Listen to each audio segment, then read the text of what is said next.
Good morning, students. Today as you know, I am the principal. So today I am going to teach you English, class 11th. You have two books. Number one, Snapshot. Second one is Hornbill. Today I am going to teach you chapter 1 from Snapshot. That's name is The Summer of the Beautiful White House, written by William Saroyan. So I am going to start.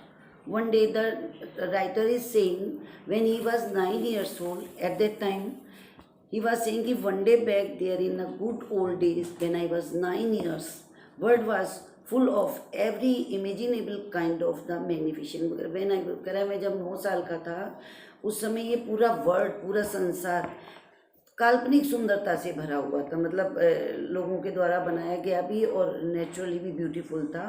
Always in the and the life was still a delightful and mysterious dream. वो कह रहा है उस समय जो जीवन था बहुत ज़्यादा मिस्ट्रीज, फुल ऑफ मिस्ट्रीज, रहस्यों से भरा हुआ था और बहुत ज़्यादा ब्यूटीफुल था, खुशी से भरा हुआ था.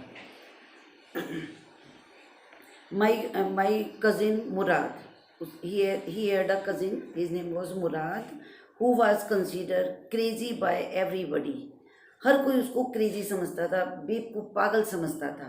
But who knew him except me, मेरे अलावा उसको कोई जानता नहीं था, उसको पहचानता नहीं था कि ये actually really he was not crazy. He was full of zeal and zest. He wanted to ride the horse riding, whatever was there. So he wanted to do that. But look, considered him like a crazy boy. He came to my house at 4 in the morning.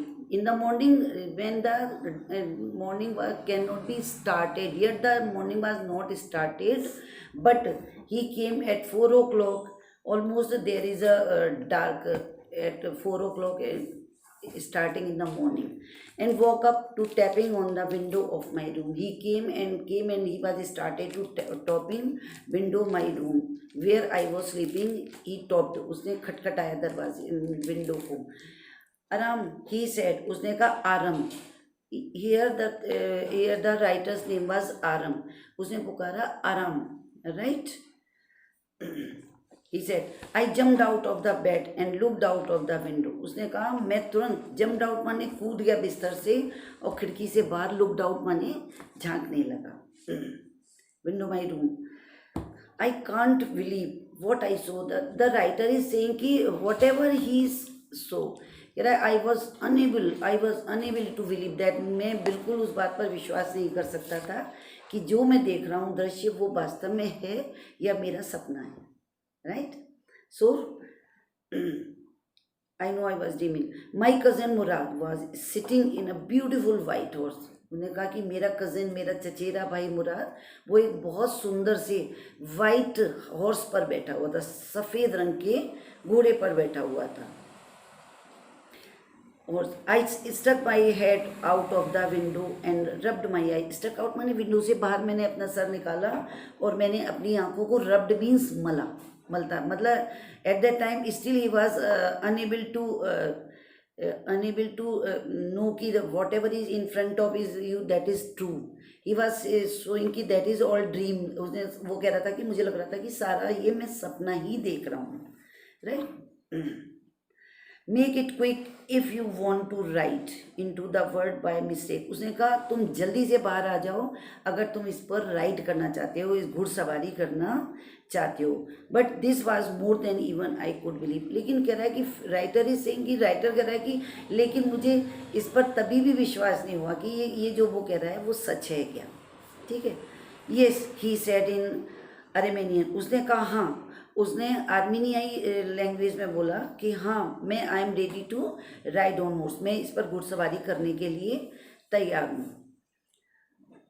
I know my cousin enjoyed being alive more than anybody else who had never fallen into the word by mistake. उसने कहा मैं जानता हूँ कि जो मुराद था वो बहुत इंजॉय करता था यहाँ पर वर्ल्ड में जो भी इंजॉयमेंट चलता था या जो भी कुछ भी चलता था नेचर से रिलेटेड हो या कुछ भी हो, वो एकदम एग्री होता था वो सब करने के लिए, full of zeal and zest, बहुत इंजॉय करता था.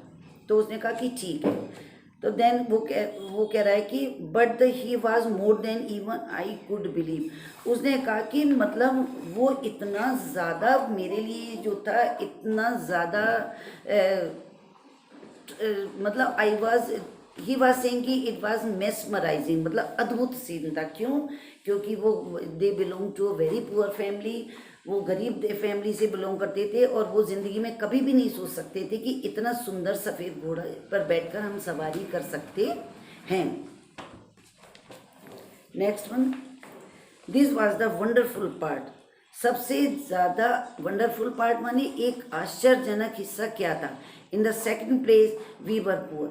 और दूसरी बात कह रहा है कि दूसरी तरफ हम लोग गरीब थे, लेकिन जो सामने हमें दृश्य दिखाई दे रहा था, जो वाइट हॉर्स था, उसको देखकर हम अभी तक बिलीव नहीं कर पा रहे थे, क्योंकि हम गरीब थे। हमारी ट्राइब जो थी, वो जो हमारी जाति थी, वो जो है बहुत ज़्यादा गरीब थी। तो we were poor, we had no money. वो कह रहे हैं हम गरीब थे, वी हैड नो मनी, हमारे पास पैसा नहीं था। Our whole tribe was poverty stricken. हमारी पूरी ट्राइब, हमारी पूरा जो हमारा ये कबीला था, जो हमारा ग्रुप था, ये पूरी तरह से किससे स्ट्रगल कर रहा था? गरीबी से। Even bench of the Gornebian I family was living in the most amazing and commonly poverty in the world। वो कह रहा था इतना ज़्यादा हम लोगों के पास गरीबी थी कि हम लोग शायद खाने के लिए भी सोचते थे कि हमको क्या खाना मिलेगा।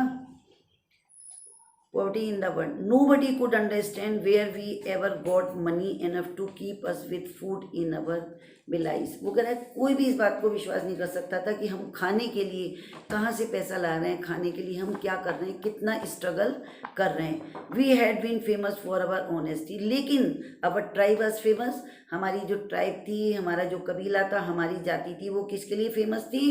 ऑनेस्टी के लिए, ट्रूथफुलनेस के लिए। We all were trustee and we all were honest. We had been famous for our honestly for something like 11th centuries, 11 शताब्दी से पहले। Even when we had been the wealthiest family in wait we like the thing was the word. हम लोग उस समय थे wealthy थे। Wealthy माने फुल ऑफ मनी, मतलब हमको पैसे का किसी का कोई प्रॉब्लम नहीं था। वी वर प्राउड फर्स्ट, पहले तो हमें प्राउड था किस बात पर?